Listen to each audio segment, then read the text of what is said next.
No one wants to be an influencer anymore. Now, obviously, this is not entirely true, as there are kids growing up right now that I'm sure would just love to be the next Livy Dunn. But what is true is that anyone with a genuine story to tell, with the soul of an artist who has just been instilled with this never-ending desire to tell something to the world, they don't want to be an influencer anymore. Now, before we unravel that point and begin this chat, I find it crucial to provide some context into why you should even give the next handful of minutes any sort of your energy, and more than that, just to show that I have some sort of backbone to the points that I'm making. I have been creating, editing, and uploading videos since I was 10 years old. I built a platform on TikTok of over 400,000 people, and we're at a little over 1 million views on this YouTube channel, majority of which were generated by my 12-year-old self. So take that with a grain of salt. What do I mean when I say it's not cool to be an influencer anymore? Does that mean it's not cool to generate a following? Because that's kind of what I'm doing. So that's a bit condescending of me to say, yeah, that's not what you should do, yet I'm doing it in the background and continue to do it. Or it's not cool to influence others with your work, because that kind of sounds cool. Like that's pretty much what we're all trying to do through this social media platform. So let's just clean this all up before we continue. And what we really need to do in order to do that is define the new improved influencer, or really what I like to call it, and how I'll reference it throughout the rest of the video, is the mindful artist. I think the title of influencer just needs to go. Like it's too far gone. Instead of trying to spend all this time trying to redefine it and make it a positive thing, let's just throw it away and let's focus on this new definition here of the mindful artist. This is the artist who engineers the medium of social media to not only benefit their audience, but force themselves to be the best, truest version of themselves, constructing a symmetrical relationship between brand growth and personal growth. What I will be laying out in the remaining handful of minutes in this video is how to become the mindful artist and how to build an audience, because you have to build an audience. There are no alternatives here. Your voice, your story is too important to not be followed. It's divine intervention that people will inevitably become attracted to the world that you will build. If you have been chipping away for months and months or even years and you have not seen the attention, the clout, the status that you desire, it is because you are selfless. You're a selfless artist, yet you're on this very selfish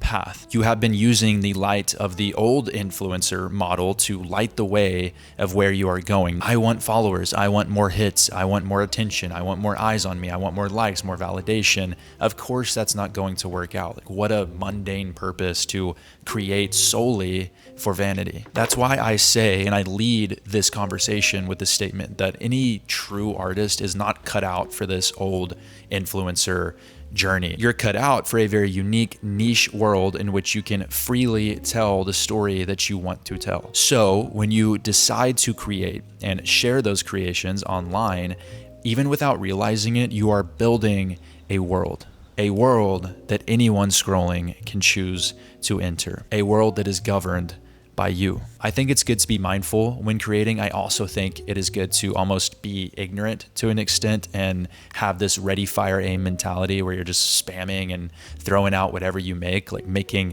things real at a rapid pace. I preach that all the time, but really a healthy balance of the two is crucial in order to build a cohesive world around you and your followers. As we talked about in the last video, you want to create without boundaries. Allow yourself to see no barriers and just sharpen that sword. But in this video, I want to focus more on the intention side, so you can avoid the trap of building clout and status just to end up hating it and crave solitude. I personally would far prefer an audience who understands me, who supports me, and vice versa. Having a general, massive audience is exceptionally overrated. Fame, this idea of being famous, is no longer cool. Like, that's what I mean by no one wants to really be an influencer anymore in terms of like the Charli D'Amelio's, the 10 million plus followers, because it looks miserable. Like I'll never forget being 10, 11 years old and my grandfather asking me,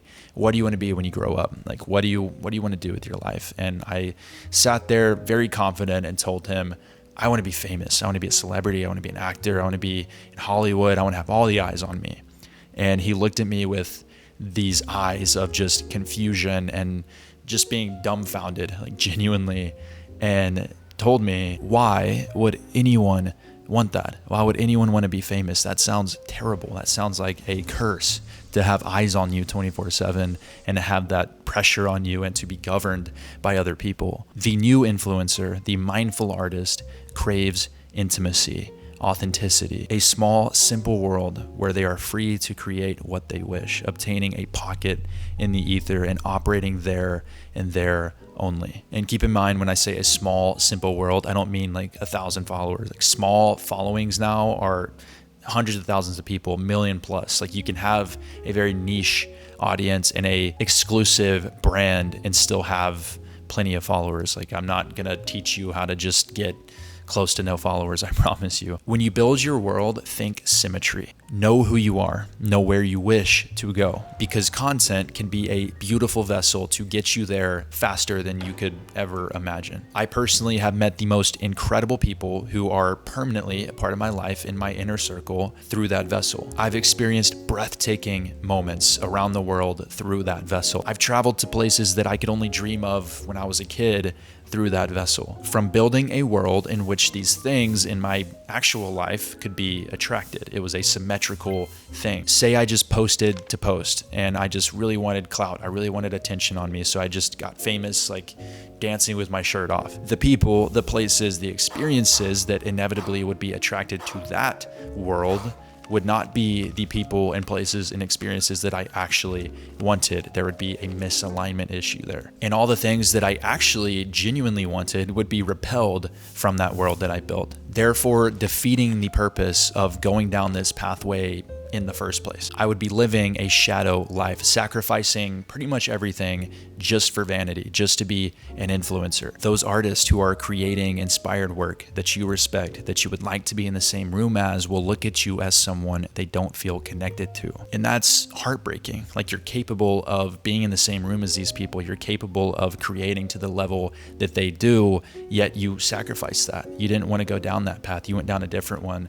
Therefore, they don't feel connected to you in any way because they don't have anything to go off of. Like, there's no evidence where they can see, okay, like, yeah, this guy's killing it, this girl's killing it. Like, I want to work with them. I want to collaborate with them. There's this concept that I read about a few years ago. I think it was in The War of Art by Stephen Pressfield. So all credit to him for coming up with this. But I've been obsessed with this approach ever since I learned about it, and it's been running my entire perspective and worldview on content and removing all of the unnecessary noise where I can just create freely. For some reason, since these platforms began popping up, Facebook, Instagram, Twitter, YouTube, we've been under the impression that our username, our accounts, are us. It's our name, it's our photos, our content. It must be us, right? Like, we're one and the same. Well, not really, not at all, actually. It's a screen showcasing 0.001% of your actual life, your real life, your day-to-day that you witness 24/7. Seconds of your life as you know it. Your profiles, your accounts, they're not you, they're you Incorporated, a subsidiary, a corporate office working behind the scenes 24/7. I am me. You don't know me. I don't know you. We're talking through a screen, but we're not in a real conversation in the flesh. Like, I have no earthly idea what your actual life looks like. I don't know your past. I don't know what you've been through. I don't know your story. I don't know your family, your friends, your community, nothing. And vice versa. I share content. I talk to the camera, but again, this is less than 1% of my life. This is beautiful. It's a good thing. Drop all of the stakes that you have been applying to this process. Disconnect yourself. These platforms, your Instagram, your TikTok, your YouTube, let these machines work for you, not as you. Let them propel you into that 2.0 version of yourself. Build an army of supporters who scream and shout at you words of affirmation, who believe in who you can be and what you can create. Drop the notion that comments, validation, status generated from your online presence has anything to do with you. It has everything to do with you Inc., your corporation that you're the boss of, but not you, not your family, not your relationships, not your community, not your inner circle, not anything that you perceive in that day-to-day. Your real life, that is you. Social media is a massive facade, but a very, very effective one. It can do a lot of negative things to your real life if you let it, and we've seen that with our friends. We've seen that all over the place, but it can also do very positive things for your life if you use it as a vessel. Through that vessel, we have a unique opportunity to fast forward through time, to cast an idea into the world, the idea that we are already meant for greatness, that we are living the life that we want to live currently. Even if we don't truly believe we are yet, you create a 1 in a million algorithm that runs your online presence, that is engineered solely to benefit you and who you impact, setting a precedent that you must not want to, not try to, but you must, you have to be the most authentic, truest version of yourself and continue to level up in order for your world, your brand, your audience, your presence as a whole to flourish. Thoughtful attention. You only get more eyes on you if you deserve it. So I want to conclude with really setting in this groove into your subconscious that you don't create to lift your ego. You create because you have to. As soon as I flipped this approach personally and rewired my brain, I saw the growth that I really wanted to see. You have to create because that is what you were put on earth to do. It just so happened that you were born into a generation in which this thing called social media is the most efficient means of doing so. You have to create because there are people out there right now scrolling that have to see you. No one else will do. The more you procrastinate, the more you ponder and question if you're cut out for it, the more you raise the stakes by connecting your success online to your real being, the more of a disservice you are doing to the world. Now, I don't want this video getting too far into woo-woo territory. I want to get in some brass tacks here and actually show you what this looks like in a tangible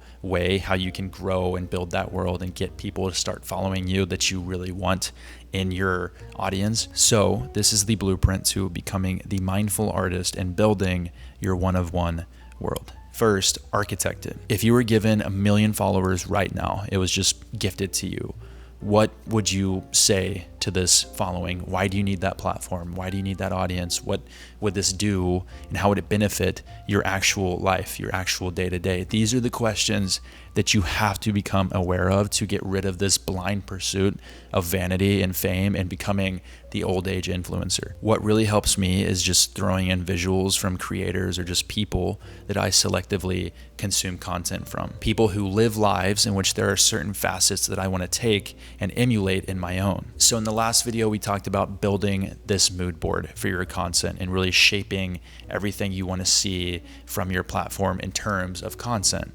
In this video, I want to do the exact same thing, but with your actual life, like building a mood board for what you want your life to look like. Again, this board should transcend inspiration or just surface level feelings. Like this should literally just light you up. There should be glimpses of who you know you can be in this board. I do this myself also through a very simple Notion page. You can steal that template using the link in the description. I become aware of what I want my world to look like in this page, the actual world around me, what I see 16 hours of every day when I'm awake and looking around, what I perceive, the people I see, the relationships I have, the environment I'm in, everything is dialed in this page. This should speak to the deepest depths of your being. Only when you look at this board and feel lit up, when you see a portal to the life that you wish for, not the life your family wishes for, your friends wish for, you think you wish for because you don't know any better.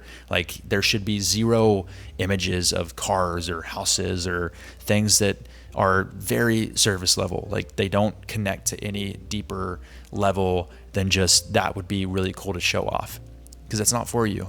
If it's something that you want to show off, just like getting a bunch of followers, you'll get there, you'll get that car, you'll get that house and realize, shoot, that was never for me. I did that to try to impress that person who doesn't even care that I actually got it. Like very, very surface level, vanity led pursuits. Get rid of those, get over that whole thing. That's very middle school behavior. Just stop it. This is the life that you deeply, innately must live. Again, this is not the one you want to live. It's not the one that you think you want to live. It is the life that you were put on this earth to live. When you see that, and you'll know it strictly by gut feeling, you have officially removed the what ifs. You will succeed. Second, cohesive curation. Just as a very well-designed physical space that you walk into and you can see evokes emotion and feeling, your online space, your online world should do the exact same thing. People who wander across your platform should feel a sense of nostalgia, of belonging, of connection. The new influencers are architects, constructing a space in which every square inch is intentional. These influencers, or I should say mindful artists, have audiences that live and breathe their content because it's exclusive. Only they get it. Just like you walk into certain hotels or homes and feel a disconnect, almost a bad gut feeling compared to that hotel or home that speaks to you, makes you feel secure and special. Online worlds are exactly the same. If you aren't mindful of the space that you curate, then people will enter your home who you never invited. I curated a space of self-help, of mindfulness, of travel, film, art. And before I knew it, I was being invited to retreats across the world, to masterminds in LA. I was meeting people that I genuinely wanted to meet. Like, we had great conversation. They viewed the world similarly to how I did. Selectively curate your online world, and your offline world, your real life, will follow suit. Lastly, create out of your current mind. Remember, this is you, Inc., an entity that is built solely to benefit and serve you. Let it. Every person that you follow and are inspired by are living relatively mundane lives. And I know it looks like they're living exceptional, extravagant lives where they're just traveling all over the place. They're doing XYZ, but really in the real world that they live in, they are working. They are working on their laptop, working on planning their next shoot or what they're going to create next. Again, these are highlights. These are glimpses into people's lives. Drop the stakes from social media. Like, it's a facade. The reason you are so inspired by them, why you respect them so much, why you want to take bits of their lives and emulate that, is because they create and tell stories that push the boundaries of what they think they are capable of. When you separate yourself from your content, your personal brand, you can engineer it.